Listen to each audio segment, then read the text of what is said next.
How's it going, Broicons? You just caught me in the middle of reading this book. Hey Rocky, wouldn't it be hilarious if I somehow fell into the book and had to live out the adventures it contains, whilst overall overcoming my own personal problems? No, and I see what you're doing. It has to stop. Well, I might not be adventuring in whatever it is I'm reading today, but we can sure dive into our next related review. Wow! Nice segue. I've done better. Magic Island! A straight-to-VHS swashbuckling adventure about a young boy who gets sucked into a storybook about mermaids, treasure, and most importantly, it takes all sort of accents to make a pirate. And where do you think you're going, Duckbone? Oh, there'll be a turkey tree down there, Jolly. Now, I've never seen this movie before prior to this review, and I really wanted to hate it. But you know what? It's actually quite hard to hate. But you didn't come here to watch me dry hump this thing to an inch of its life. You came here to watch me nitpick at it. So let's settle down and enjoy this thing. Together. Meet our main character, Jack. A classic 90s kid with attitude. I mean, just look how messy his room is. You know this kid doesn't play by the rules. My God, Jack, you're going to go deaf. What? She said you're going deaf! What are you, stupid too? Jack's mum works a lot and often cancels plans to hang out and leaves him all alone at home. You know, the typical movie relationship that's supposed to make us feel sorry and care about the characters. Well, think again, movie! Think again. Your plan falls kind of short when you make it obvious that they're rich and can have anything that they want. Hashtag unrelatable. While Jack's mum whores herself out to respective clients all night, Jack is left at home with the housemaid Lucretia. Upset with the fact that his mum's always working and has no time for him, Jack decides to run away.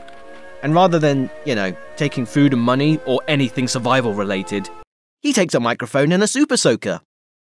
That'll stop any rapist or mugger. Going somewhere, Jack? Damn, lady, that is some peripheral vision you got there. Anyway, Lucretia convinces Jack to stay and gives him a book, Magic Island. Oh my god, that's so meta. She claims that the book will help Jack with his problems. But he's all like, nah, I don't want no damn baby book. And she's all like, don't you dare sass me, boy. Jack heads back up to his room and hits the hay when he starts hearing strange voices. And sure enough, it's from the book, which shows Blackbeard and his crew crossing swords with the good pirates of the story.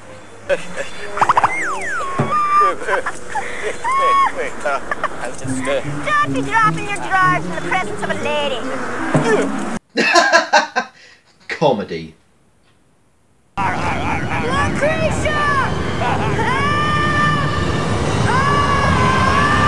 Don't you just hate it when that happens?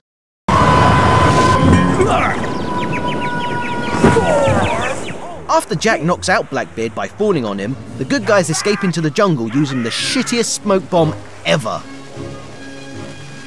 I love how these two are so confused over a little bit of smoke. Hey, where did they go? I don't know. I can't see through this fog. Here we're introduced to the good guys, Prince Morgan, Gwen, and Dumas. What are you guys supposed to be? Some kind of pirate or something? We are buccaneers. What's the difference?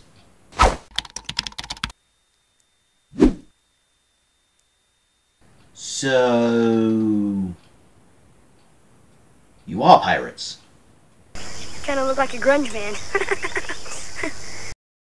I don't get it. The Buccaneers mistake Jack for a sorcerer by the name of Mad Jack, what with his sudden appearance from nowhere, and they bring him along so that he can use his sorceress skills to protect them from the magic that safeguards the treasure of Carbassus, the island, and Blackbeard. You feel that? That's excitement right there. Wait a second. Are you talking about the Blackbeard? Yep, the Blackbeard. A pirate whose most famous attribute is having a beard. And don't forget his cutthroat crew, Jolly Bob, Duckbone, and Supperstein. Sapristi, let them go. They'll be dead in no time on this cursed island. What's with all these weird accents? It's like every actor has their own idea of what a pirate should sound like. Prince Morgan is weird English. Gwen is Irish-ish. Duckbone is Hobbit, clearly. For making me walk all day, I'd gladly carve up that rogue like a loaf of bread. I can't carry it for you. but I can't carry you! But I can't place Jolly Bob. Well, it's a good thing you don't have any bloody sense. That's right, and don't you forget it. Aye, I won't. Now let's go. Blackbeard's the only one that sounds piratey, but still, it's... Or else here, you won't get a royal burial. We'll pitch you into the briny deep. Har, har, har, har, har, har. Anywho, why is Blackbeard after them? Because I have the treasure map. Yep, Prince Morgan has a map that leads to buried treasure. What? You're expecting more? Nice one, guys. Way to think outside the proverbial box on that one. So, right after Jack learns that the island will do whatever it takes to stop them, he discovers a pizza tree. I knew you could grow whatever you want on trees. It's been a harsh winter. Also, how is he not all like, how is this not a trap? I'm sure it's fine. Sure enough, he finds out it's guarded by a snake. Oh no, how's he gonna get out of this one? Hey, Sand Breath. With gum. Gum! Somebody help me! Somebody! I gotta blow this hole. I'm sorry. Weren't you just shitting yourself 2 seconds ago? Don't act all tough, you deaf bastard. Sorry, Charlie.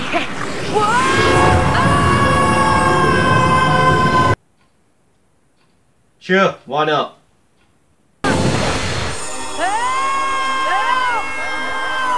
Good thing that water isn't shallow or anything.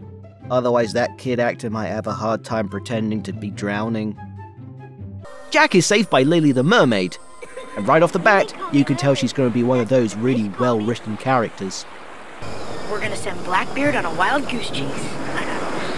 How thrilling, Jack! I love geese! Take me with you, Jack! I've always dreamed of such an adventure.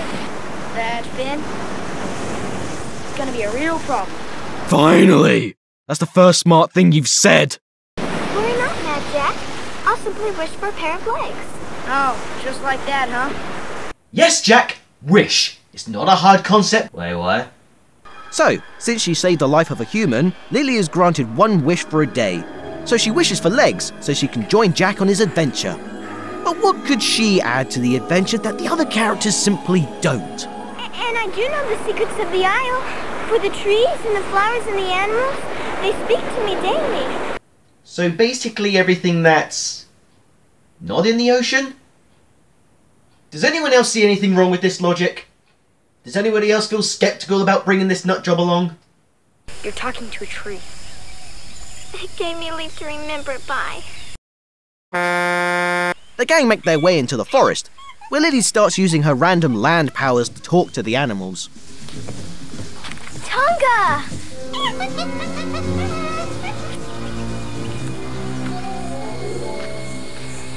Bad news, Miss Lily. Chunga knows the truth. Chunga says you're not really a sorcerer, only a kid with abandonment issues and borderline schizophrenia who could kill you all at any moment! Or that you're being watched by Blackbeard's crew. Thanks, Chunga! We'll never see you again. Jack reads from the Magic Island book to confirm what Chunga has said. At first, the book appears blank, but reveals the plot only as it's about to happen, and gives Jack a clue on what to do next. Which is to set up a Home Alone-style trap! Good plan!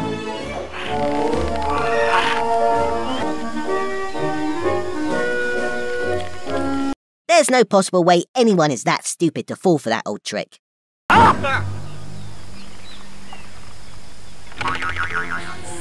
dogs. But look there.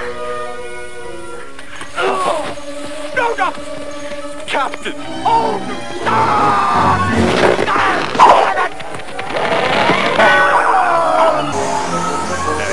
Now look what you've gone and done. Get me down from here, you swines! Oh, wait. Never mind. Well, don't you feel foolish? And now they fight for a little bit, but try to inject a lot of jokes into it. Because funny! Not bad for a wench. To be expected from a more useless tool. This whole fight scene is not really action-y. I've seen more action in a cemetery. It just feels like one long horrible Saturday morning bad cartoon comedy. Oh no, they're stuck together. How comically unfortunate. Cue the canned laughter!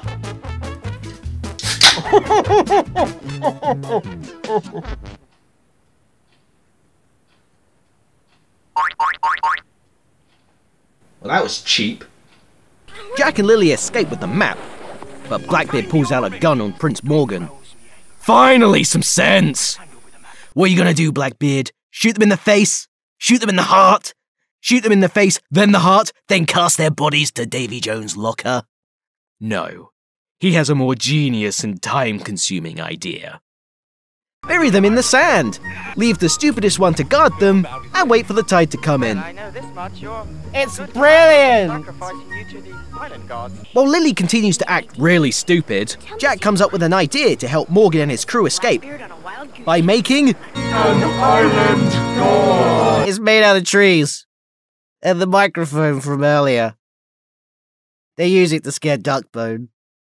It worked somehow.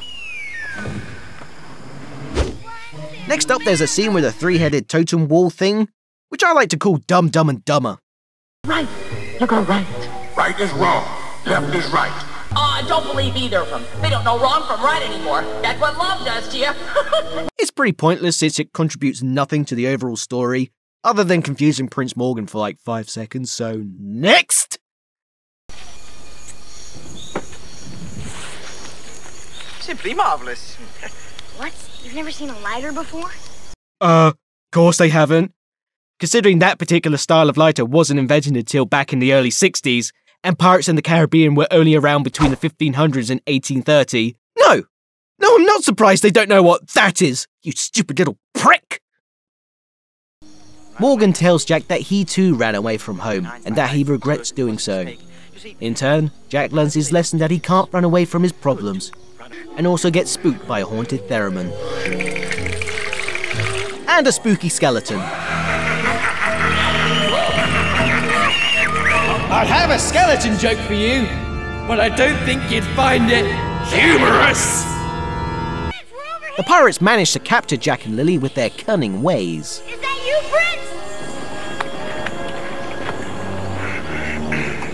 Prince? Why, yes, lad. Prince Morgan is me. How's that, Captain? I think I felt my IQ drop a couple of points there. Oh no, now the pirates have them and the map. Oh no. The next day, the tree showed the good guy which way to go, and they all find the entrance to the tomb that leads to the treasure and catch up with Blackbeard. Carbassa's tomb be behind a right ugly face. Well, what ugly face be that, Captain? That's me point, Duckbone. There be no ugly faces here. Except yours, of course. Don't throw facts around like they're insults! Blackbeard has Jack figure out how to enter the tomb. We'll just ignore the kind of gross fact that the trick is to force the giant toenail upwards. Oh! Oh no! A giant stone guardian! He's gonna kill you all!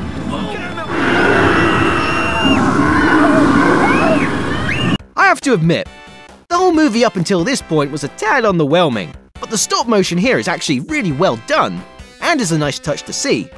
It would have been cool to see more effects like this throughout the movie, but what are you gonna do? Jack thinks of a clever way to take down the stone golem when nobody else wouldn't.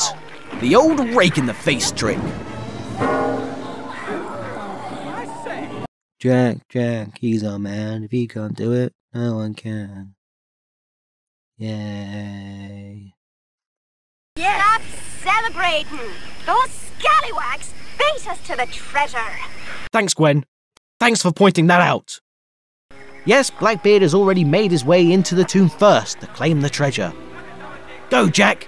Claim it back for yourself! I am Carbassus, all-powerful sorcerer of the seven seas.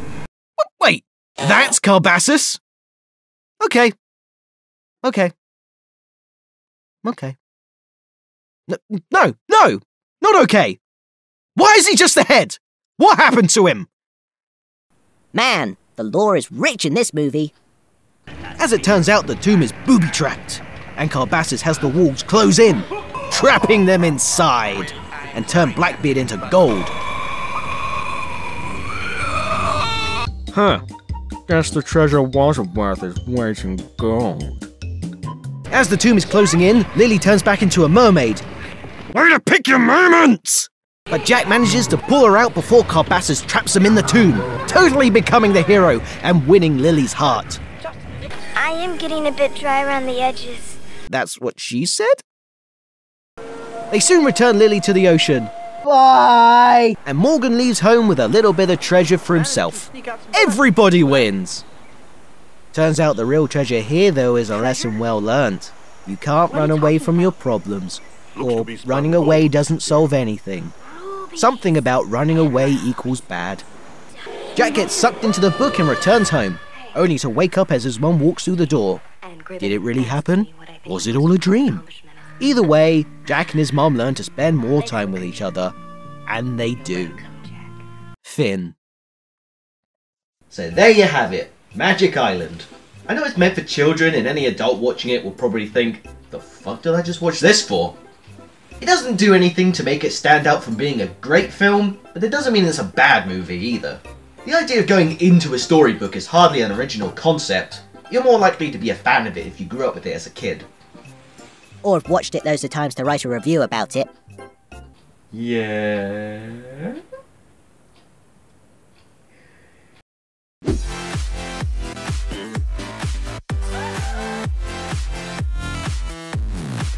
Hey there guys, thanks for watching my video. If you liked it, please subscribe and become an official Broicon. And stay up to date with everything on the show. Also, why not like and share the video? If you want to check out some more videos, here's some links on the screen right now. And links to my social networks are in the description too, in case you're one of them, of course. And until next time, bye-bye!